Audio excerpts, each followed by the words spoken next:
अरे जैसा मर्जी डेकोरेशन कर दो, पैसों की चिंता मत करो।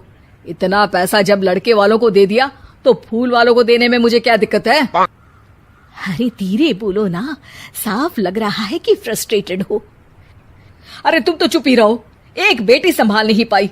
सारा दिन मैं काम पर जाता था, सोचता था घर पर बच्चों को अच्छे से संस्कार मिल रहे होंगे, लेकिन नहीं, मैडम को तो अपनी किटी और फैशन से फुर्सत मिले तब ना। माँ चुपचाप वहां से चली जाती है। समझ में नहीं आता कि आखिर शर्मा खानदान में हो क्या रहा है। कल तक चिड़िया सी फुदकने वाली शीना की शादी यूं अचानक एक मोटे काले लड़के से क्यों हो रही है? शीना कमरे में हाथ में गुड़िया लिए बोलती है, मेरे साथ जो हो रहा है ठीक हो रहा है। तुम तो सब जानती हो, साहिल मेरे लिए भगवान है। अब जब वो ही नहीं मिला तो फिर कोई भी हो, जिंदगी ही तो जीनी है, जी लेंगे। बाहर शीना की बुआ किसी से बात करती है। अरे मोटा नहीं, उसे तो खाते पीते घर का कहते हैं। अब ओबेरॉय का नाम भी किसी को बताने वाली बात है। उनका इकलौता लड़का तो करोड़ों की सामी तो है ही। अरे हमारी शीना बिटिया तो रानी बनेगी, रानी। इन सब के बीच कहीं कोने पर शीना हाथ में मेहंदी सजाए बैठी थी और आंखों में आंसू सजाए। और वो समय भी आ जाता है जब शीना मंडप के नीचे हाथ में वरमाला लिए खड़ी होती है, लेकिन तभी अफरा तफरी मच जाती है। कोई कहता है, अरे लड़के की माँ को हार्ट अटैक आ गया। अरे अच्छी खासी थी, कैसे हो गया? अरे कहते हैं ना, किसी किसी लड़की के पैर अच्छे नहीं होते, हो सकता है कि मनहूस है ये लड़की। शीना पास खड़ी सब सुन रही थी। फिर शीना अपने कमरे में आ जाती है। शादी ये कहकर नहीं होती कि लड़की मनहूस है। अब लगातार शीना के लिए लड़के देखने आते, लेकिन आस पड़ोस या किसी के कहने पर शादी हर बार टूट जाती।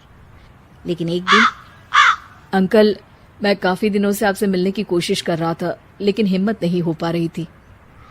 अरे बेटा, हिम्मत तो हमारी टूटी पड़ी है। वैसे कौन हो तुम? अब मेरा नाम साहिल है अंकल। मैं शीना से प्यार करता हूँ और उसी से शादी करना चाहता हूँ। अरे अब तो किस जात के हो ये भी मायने नहीं रखता।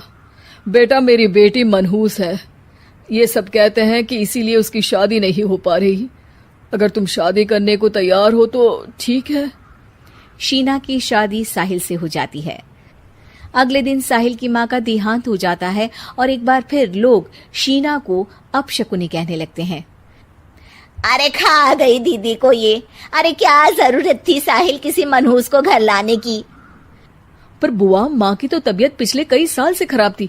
डॉक्टर्स ने जवाब दे दिया था। क्या पता ये भी उनका सौभाग्य हो कि वो बहू का मुंह देख पाई। अरे बहू का मुंह देख पाई, या ये कह लो कि बहू का मुंह देखते ही स्वर्ग लोक सिधार गई। खैर, हमें क्या, घर तुम्हारा है, हम तो चले। अब शीना को खुद पर ही शक होने लगता है कि कहीं सच में वो अपशकुनी तो नहीं। साहिल, हम दोनों की शादी नहीं हुई होती तो अच्छा था। देखो ना, कैसे पहले मेरी शादी टूटती थी और अब तुम्हारी माँ भी। अरे ऐसा कुछ नहीं होता शीना, अपशकुनी वगैरह कुछ नहीं होता। ये सब तो ईश्वर के खेल हैं। वो शादी तुम्हारी इसलिए टूट गई क्योंकि तुमको मेरी पत्नी बनाना था, और माँ का जाना तो तय था। वो काफी बुजुर्ग थी, साथ ही एक ऐसी बीमारी से जूझ रही थी जिसमें डॉक्टर्स भी उन्हें नहीं बचा पाते।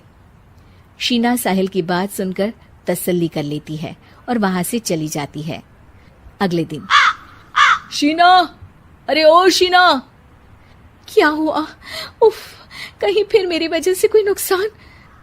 अरे नहीं नहीं शीना, तुम जानती हो, जिस प्रॉपर्टी के केस को हम बरसों से लड़ रहे थे उस पर फैसला आ गया, वो भी हमारे हक में। अब हम करोड़पति हो गए शीना। शीना शांत रहती है। अरे क्या हुआ? करोड़ पत्नी बनकर तुमको खुशी नहीं हुई? शीना की आंखों में पानी आ जाता है।